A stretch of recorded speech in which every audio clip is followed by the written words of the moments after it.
मित्रों, शुरू करें ना। मित्रों,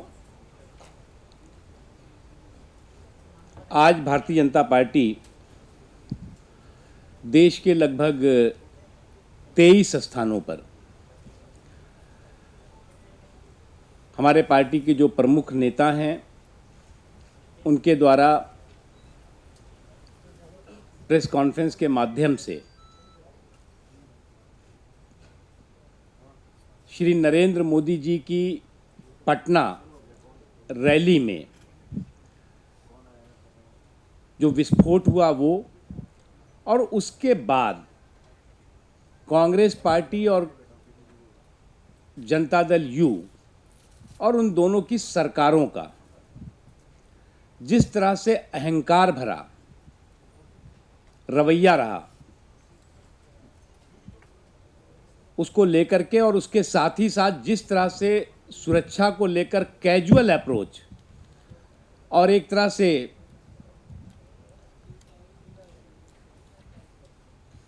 एक गंभीर आपराधिक लापरवाही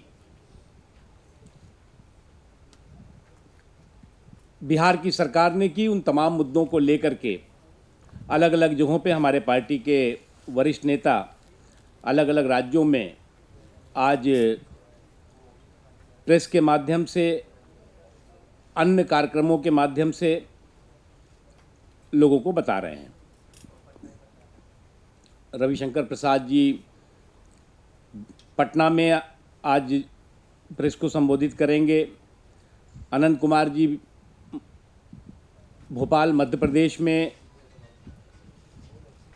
प्रेस को और कार्यक्रमों को संबोधित करेंगे। जेपी नड्डा जी रायपुर में, राजीव प्रताप रूड़ी जी हैदराबाद में, मुरलीधर राव जी त्रिवेंद्रम में, प्रकाश जावड़ेकर जी बेंगलुरु में, निर्मला सीतारमन जी जयपुर में, शहनवाज हुसैन साहब कलकत्ता में, और इस तरह से अलग अलग राज्यों में प्रमुख हमारे पार्टी के नेता आज कांग्रेस पार्टी और जनता दल यू की नई जुगलबंदी और उसके तमाम तरह के अहंकारों के बारे में लोगों को बताएंगे। मित्रों, जिस समय बिहार के पटना, जो कि एक क्रांति की धरती है, परिवर्तन की धरती है, वहाँ पर जो कुछ घटना हुई उससे पूरे देश में चिंता हुई। हमने भी देश में शांति की, सद्भाव की अपील की, और हमारे तमाम नेताओं ने ये कोशिश की कि जिस मकसद और जिस मंशा के साथ आतंकवादियों ने ये शैतानी हरकत की है, उसमें वो किसी तरह से सफल न हो पाए। लेकिन उसके विपरीत कांग्रेस पार्टी और जनता दल यू का विशेष तौर से जो व्यवहार था, जो एक्शन था, जो बयान थे, वो शुद्ध रूप से साफ और स्पष्ट संकेत दे रहे थे कि वो चाहते थे कि इस दुर्भाग्यपूर्ण घटना के चलते न केवल बिहार बल्कि देश के अन्य हिस्सों में माहौल खराब हो। घटना के ठीक तुरंत बाद कांग्रेस पार्टी के तमाम वरिष्ठ नेताओं और कुछ मंत्रियों ने केंद्र में ये कहना शुरू किया कि इसमें तो खुद भारतीय जनता पार्टी की साजिश है, आरएसएस की साजिश है, और लगभग इसी तरह की भाषा जनता दल यू के लोगों की भी साफ दिखाई पड़ी। और इन दोनों पार्टियों, चाहे केंद्र की कांग्रेस हो या बिहार की जनता दल यू हो, उस घटना से आहत होने के बजाय उनकी बात से और उनकी भाषा से अहंकार टपक रहा था। अब वो आहत नहीं थे, अहंकारी बन गए। आज भी जो कुछ भी सुबह से घटनाक्रम चल रहा है, सुबह से कांग्रेस पार्टी का पूरा कुनबा एकजुट होकर के उस घटना के प्रति चिंता व्यक्त करने की बजाय, उस घटना पर अफसोस व्यक्त करने के बजाय, देश में फिर ऐसा कोई माहौल ना बने इसके बजाय नरेंद्र मोदी जी और भारतीय जनता पार्टी को कोस रहा था, हमले कर रहा था। और ठीक वैसे ही बिहार के हमारे मुख्यमंत्री और अन्य नेताओं के भी उसी तरह के सुर थे, मिले सुर मेरा तुम्हारा। ये नई जुगलबंदी है इन दोनों की। और खिसकती हुई ज़मीन पे झुंझलाहट हो, बौखलाहट हो, ये स्वाभाविक है। राजनीति में ऐसे तमाम वक्त आते हैं जिसमें कि इस तरह के हालात होते हैं कि जनता राजनीतिक रूप से की हुई गलतियों की वजह से आक्रोशित होती है। और कांग्रेस से या जनता दल यू से अगर लोग आक्रोशित हैं, गुस्से में हैं, तो आप अगर इस तरह की गलतियां और करेंगे तो जो बचा हुआ आधार है वो भी बुरी तरह से खिसक जाएगा, ध्वस्त हो जाएगा।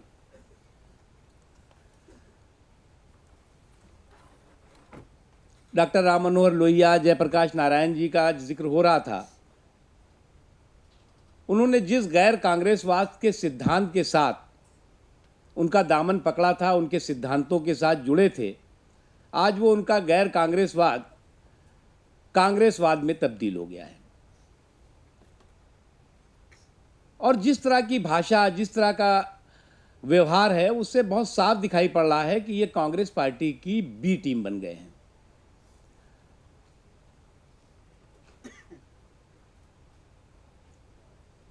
आज देश में तमाम तरह की चुनौतियां हैं।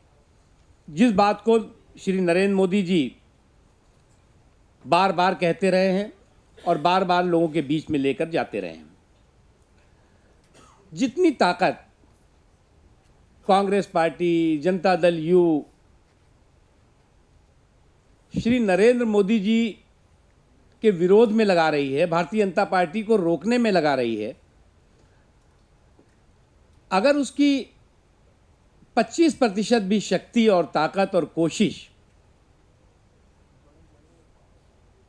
कांग्रेस की केंद्र की सरकार और बिहार की जनता दल यू की सरकार और कांग्रेस और जनता दल यू जो दोनों एक नई जुगलबंदी है, अगर ये दोनों उसकी 25% भी ताकत आतंकवाद के खिलाफ लड़ाई में लगाते, कांग्रेस महंगाई के खिलाफ लड़ाई में लगाती, बेरोजगारी भ्रष्टाचार को रोकने में लगाती, तो आज ये जो कुशासन के खिलाफ क्रांति का माहौल दिखाई पड़ रहा है, उन्हें क्रांति के माहौल को न देखना पड़ता। मित्रों, कल भारतीय जनता पार्टी के चुनाव प्रबंधन समन्वय कार्यक्रमों के संबंध में जो केंद्र है उसका उद्घाटन हुआ। उसके बाद हम लोग बैठे थे और जो अभी तक मोदी जी के या हमारे पार्टी के जो अन्य वरिष्ठ नेता हैं उनके कार्यक्रम हैं उसको रिव्यू किया हमने। उस पर तमाम जो कार्यक्रम चुनावी राज्यों के हैं और जो कार्यक्रम गैर चुनावी राज्यों के हैं, निर्धारित कार्यक्रम, हर एक कार्यक्रम पर चर्चा हुई। और जो कार्यक्रम मोदी जी के निर्धारित हैं, जिन तिथियों में हैं, जिन जगहों पे हैं, वो उन्हीं निर्धारित तिथियों पर और स्थानों पर कार्यक्रम होंगे। साथ ही साथ जो चुनावी राज्यों के कार्यक्रम हैं, रैलियां हैं, चुनावी कार्यक्रम हैं, वो कार्यक्रम भी पूर्व निर्धारित स्थानों पर ही होंगे, जिनकी राज्य इकाइयाँ मध्य प्रदेश की, राजस्थान की, छत्तीसगढ़ की, दिल्ली की राज्य इकाइयाँ कार्यक्रमों को अंतिम रूप लगभग दे चुकी हैं। और उन्हीं निर्धारित कार्यक्रमों के अनुसार आडवाणी जी, राजनाथ जी, मोदी जी, सुषमा जी और जितने भी वरिष्ठ नेता हैं जिनके नाम हमने आपको बताए थे, उन सब के कार्यक्रम उसी तरह से निर्धारित होंगे। हमारी केंद्र कल हम चुनाव आयोग से भी मिले थे। जिन राज्यों में चुनाव है वहां पर चुनाव आदर्श आचार संहिता लगी हुई है और जिन राज्यों में चुनाव नहीं है वहां पर राज्य सरकारें, केंद्र सरकार उसकी जिम्मेदारी होती है। चुनाव आयोग से हम लोगों ने कहा कि लोकसभा के चुनाव भी अभी कुछ ही दिनों के बाद आने वाले हैं और बहुत सी जगहों पर ऐसा होता है कि चुनाव आचार संहिता के नाम पर कई राज्य सरकारें और स्थानीय प्रशासन ऐसे चुनावी कार्यक्रमों में व्यापक और पर्याप्त सुरक्षा नहीं दे पाता और जिसके चलते कि कई तरह की चिंताएं खड़ी होती हैं। और आज जिस तरह से लोकतंत्र के पर्व, चुनाव तो लोकतंत्र का पर्व है, लोकतंत्र के पर्व पर आतंकी बादल छाए हुए हैं, शैतानी हरकतें एक के बाद एक साफ दिखाई पड़ रही है और विशेष तौर से श्री नरेंद्र मोदी जी जो कि देश के दुश्मनों के निशाने पर हैं, आतंकवादियों के निशाने पर हैं, ऐसे राष्ट्र विरोधियों के निशाने पर हैं जो देश की समृद्धि, देश के सुशासन, देश के सम्मान के खिलाफ हैं। इसलिए हमने चुनाव आयोग से भी कहा है कि विशेष तौर से जो 3-4 महीने 5 महीने के बाद लोकसभा के चुनाव भी होंगे उसमें वो अपनी तरफ से भी राज्य सरकारों को और केंद्र सरकार को दिशा निर्देश दें। चुनाव आयोग ने हमें आश्वस्त किया है कि हम स्पष्ट रूप से राज्य सरकारों को भी और केंद्र सरकार को भी इस संबंध में आवश्यक दिशा निर्देश देंगे। मित्रों, आज सुबह से सरदार पटेल को लेकर कांग्रेस पार्टी की बहुत चिंता दिखाई पड़ रही है। कांग्रेस के कई वरिष्ठ नेताओं ने सरदार पटेल के, भारतीय जनता पार्टी के का सरदार पटेल के प्रति प्रेम, श्री नरेंद्र मोदी जी की गुजरात सरकार द्वारा एकता की प्रतिमा, स्टैच्यू ऑफ यूनिटी के बारे में कई तरह के सवाल उठाए। ये अचानक सरदार पटेल की चिंता और सरदार पटेल के बारे में कांग्रेस पार्टी का उपजा प्रेम, ये कोई प्रेम नहीं है, क्योंकि आज तक अगर आप कांग्रेस पार्टी का पूरा के पूरा नेतृत्व और उनके आदर्शों की लिस्ट देखें तो उसमें जवाहरलाल नेहरू जी होंगे, इंदिरा गांधी जी होंगी, राजीव गांधी होंगे, सोनिया गांधी जी होंगी, राहुल गांधी जी होंगे, प्रियंका गांधी जी होंगे, उनके बच्चे होंगे, उनके बच्चे हो सकता है हों। उसके अलावा राहुल गांधी से लेकर के और नेहरू जी के अलावा बीच में कभी किसी इतिहास के पन्ने में महापुरुष नहीं दिखाई पड़ा। अगर एकता की प्रतिमा श्री नरेंद्र मोदी जी लगा रहे हैं तो उसमें जो पेट में दर्द कांग्रेस पार्टी को हो रहा है वो इसलिए नहीं हो रहा है कि उन्हें सरदार पटेल से बहुत प्रेम है, बल्कि सरदार पटेल की प्रतिमा इतनी बड़ी क्यों लग रही है। सरदार पटेल की दुनिया में सबसे बड़ी प्रतिमा अगर होगी, कोई भी प्रतिमा, उसमें सरदार पटेल की प्रतिमा होगी जो गुजरात में लग रही है। उसको लेकर के उनको पेट में दर्द है और चिंता है। लेकिन हम इतना उनको बताना चाहते हैं कि उनको चिंता करने की ज़रूरत नहीं है। देश ने आपके जिस कुर्बानी की बात करते हैं, सूद ब्याज के साथ आपकी उस कुर्बानी को लौटा दिया है।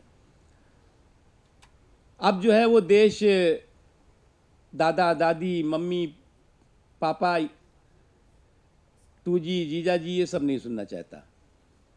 अब देश सुनना चाहता है कि आपने इस देश को क्या दिया। आपने इस देश की तरक्की, इस देश के सम्मान, इस देश के सुरक्षा के लिए क्या किया? आपने भ्रष्टाचार, घोटाले, महंगाई, जनधन की लूट आपकी सरकार ने क्यों की? इसका जवाब आज देश चाहता है। और आज मैं इतना ही कह सकता हूं कि जिस तरह से नीतीश कुमार जी की और कांग्रेस की जुगलबंदी हुई है और सुर में सुर मिलने लगे हैं, तो उसमें बहुत साफ दिखाई पड़ रहा है कि बिजली किसी भी घर पे गिरे आसमान से, शोले बुलंद होंगे उनके मकान से। तो जिस तरह की जुगलबंदी है, उसमें जो है वो आप भी पाप के भागीदार बराबर के होंगे। हमारी केंद्र सरकार से मांग होगी कि पटना में जो घटना हुई है,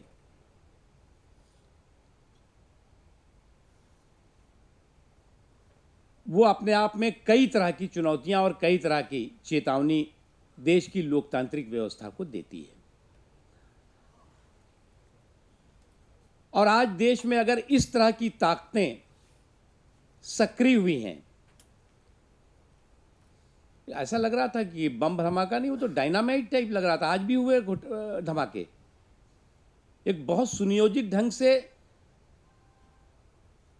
पूरे के पूरे मैदान को और उसके इर्द गिर्द के इलाके को टारगेट करके ये साजिश की गई थी। और उसकी जानकारी प्रदेश की सरकार को ना हो, केंद्र की सरकार को ना हो, और इतने बड़े ऑपरेशन की, ये छोटा मोटा ऑपरेशन नहीं था, बहुत बड़ा ऑपरेशन और बहुत खतरनाक मानसिकता का ऑपरेशन था। ये तो ऊपर वाले की मेहरबानी और हमारे नेताओं की सूझबूझ, जिसके नतीजे में कोई बड़ी घटना नहीं हो पाई। हम केंद्र सरकार से मांग करेंगे कि जो ताकतें भी इसके पीछे हैं, उनके जो भी संरक्षक हों, किसी भी स्थान पर बैठे हों, किसी भी पद पर बैठे हों, उनके खिलाफ कड़े से कड़े कदम और कड़ी से कड़ी कार्रवाई होनी चाहिए, ताकि इस तरह की घटनाओं की पुनरावृत्ति करने वाली शैतानी मानसिकता के लोग सहम सकें, डर सकें। मुझे इतना ही कहना है। धन्यवाद।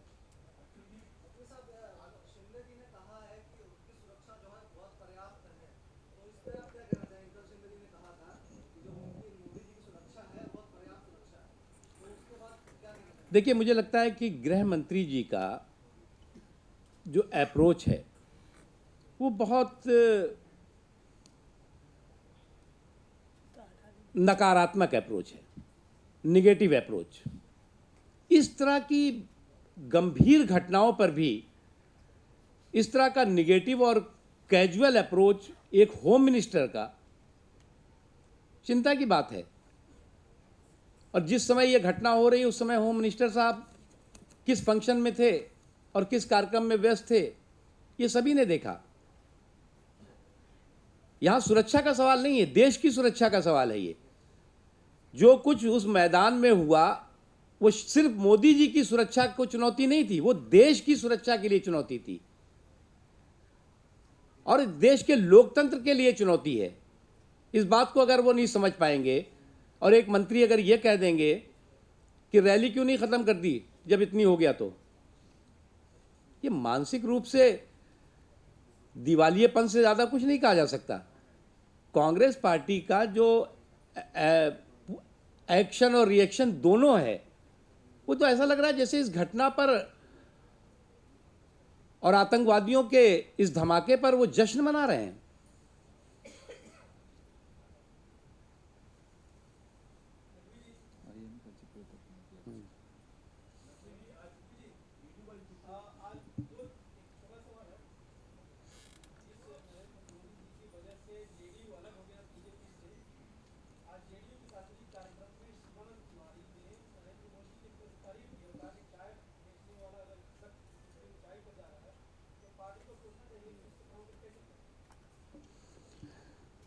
मैंने उनका पूरा देखा नहीं, क्या उन्होंने कहा क्या नहीं कहा, लेकिन सच्चाई छुप नहीं सकती कभी झूठे वसूलों से। हरीश जी।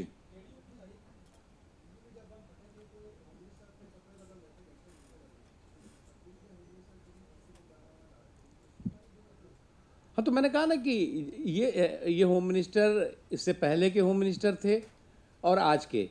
आज ये फैशन शो में थे, उससे पहले वो फैशन में बिजी थे।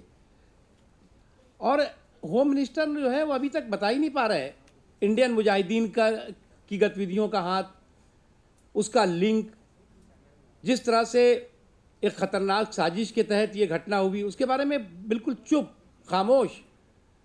ऐसा लग रहा है कि जैसे कि उन गुनहगारों को के गुनाहों पर कहीं पर्दा डालने की कोशिश हो रही है।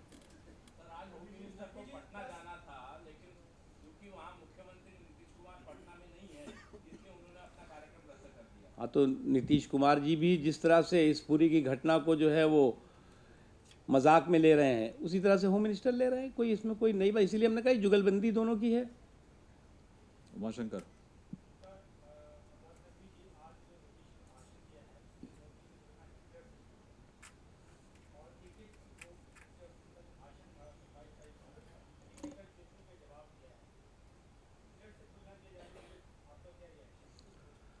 देखिए, दिक्कत ये हुई है कि श्री नरेंद्र मोदी जी के मद में ये लोग मदहोश हो गए हैं और मदहोश होकर के इस तरह के बेबुनियाद बौखलाहट भरे, हताशा और निराशा से भरपूर बयान दे रहे हैं।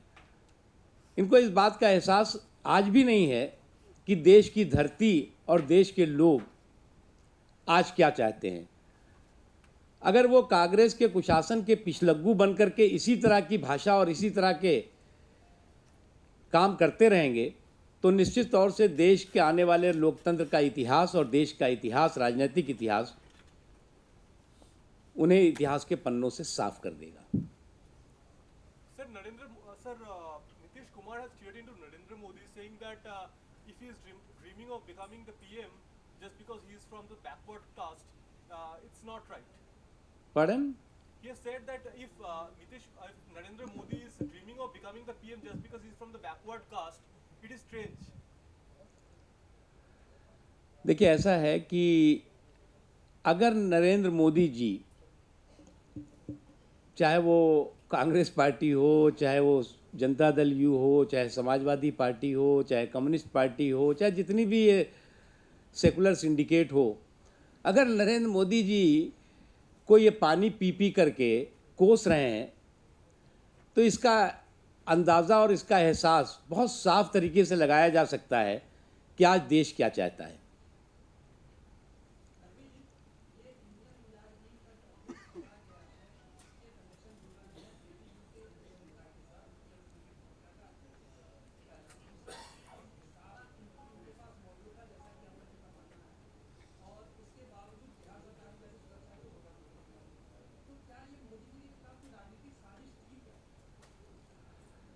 देखिए, हमने कहा कि इन साजिशों को के सभी तारों को बेतार करना होगा।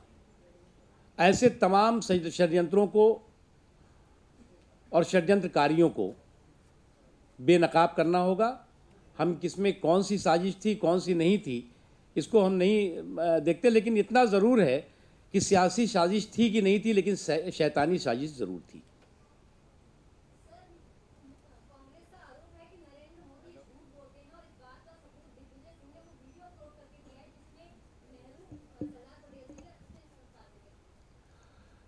दरअसल दिग्विजय सिंह जी हो या जो उनके जितने भी साथी हों, उनके लिए इतना ही कह सकते हैं कि यहाँ मजबूत से मजबूत लोहा टूट जाता है, कई झूठे इकट्ठा हो तो सच्चा टूट जाता है। तो ये सब झूठों की जमात इकट्ठा हो जाती है सच को झूठ बनाने में, इसलिए अब इसको कोई फ़र्क नहीं पड़ता है ये लोग कितना कहते हैं कितना नहीं कहते, इसका कोई अर्थ नहीं है। ये सारी की सारी जितनी बौखलाहट और घबराहट है वो मुख्य रूप से इस कारण है कि वो कांग्रेस के कुशासन का हिसाब किताब लोगों को दे नहीं पा रहे हैं।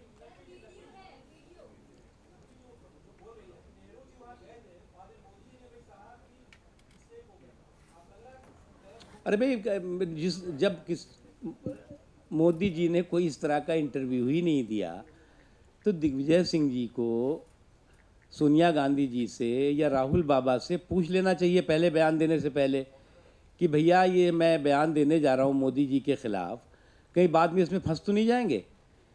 अब दिक्कत ये है कि वो एक बार बयान देते हैं, दूसरी बार जो है वो कांग्रेस कहती है ये तो उनका बयान है, हमारा बयान नहीं है। तो कम से कम जो है वो इतना तो जो है वो ज्ञान, क्योंकि उनकी वजह से हो क्या रहा है, राहुल गांधी के भी कोच वही हैं, वो खुद तो हिट विकेट हो रहे हैं और राहुल गांधी को सेल्फ गोल करा रहे हैं।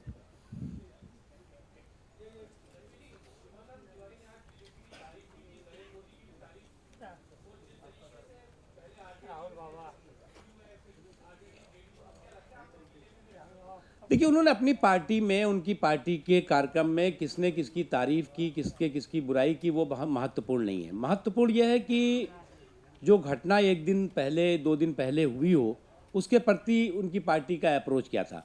उसके अलावा मोदी जी की दुनिया तारीफ कर रही है, देश तारीफ कर रहा है। अगर कोई उस बीच से भी तारीफ की आवाज़ उठती है तो देखेंगे।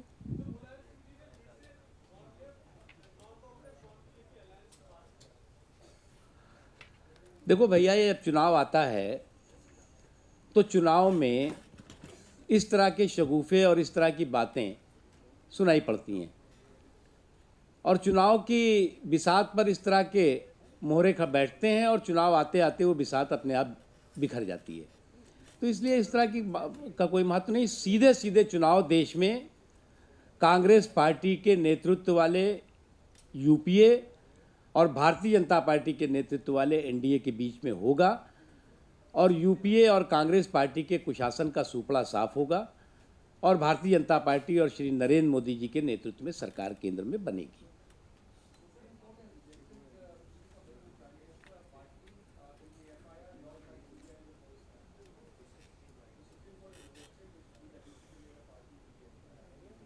देखिए, उसमें तो कोयले घोटाले में सीबीआई जांच कर रही है और सुप्रीम कोर्ट के निगरानी में जांच हो रही है। उसमें सुप्रीम कोर्ट ने क्या निर्णय दिया है, क्या निर्देश दिया है, वो महत्वपूर्ण नहीं है। अभी जांच जारी है, उसमें सीबीआई को जो कुछ करना है आगे देखेंगे।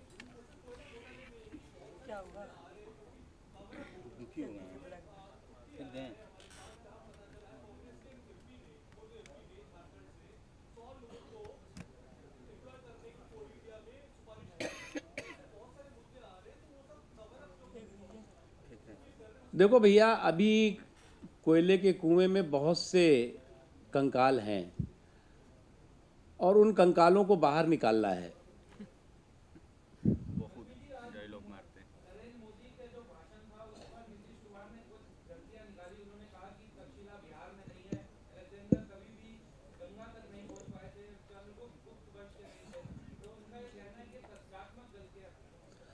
तो उन्हें ये भी साथ में बताना चाहिए था कि इंडियन मुजाहिदीन कहाँ का है। वो बिहार में कैसे आकर के और सैर कर रहा था। उन्हें अपने भाषण में ये भी बताना चाहिए था कि एक के बाद एक आतंकवादी घटनाएं या तो बिहार में हो रही है, या बिहार जो है वो आतंकवादियों की कहीं ना कहीं किसी न किसी हिस्से में उनके शासनकाल में सुरक्षित शरणस्थली बनता जा रहा है। क्यों है, कौन सी ऐसी उनकी नीतियां, ये भी बता देना चाहिए था उनको। देखिए, इतिहास भूगोल जो मोदी जी ने कहा, उस इतिहास भूगोल को वो एक बार फिर से पढ़ लेंगे तो उनको ठीक से समझ में आ जाएगा।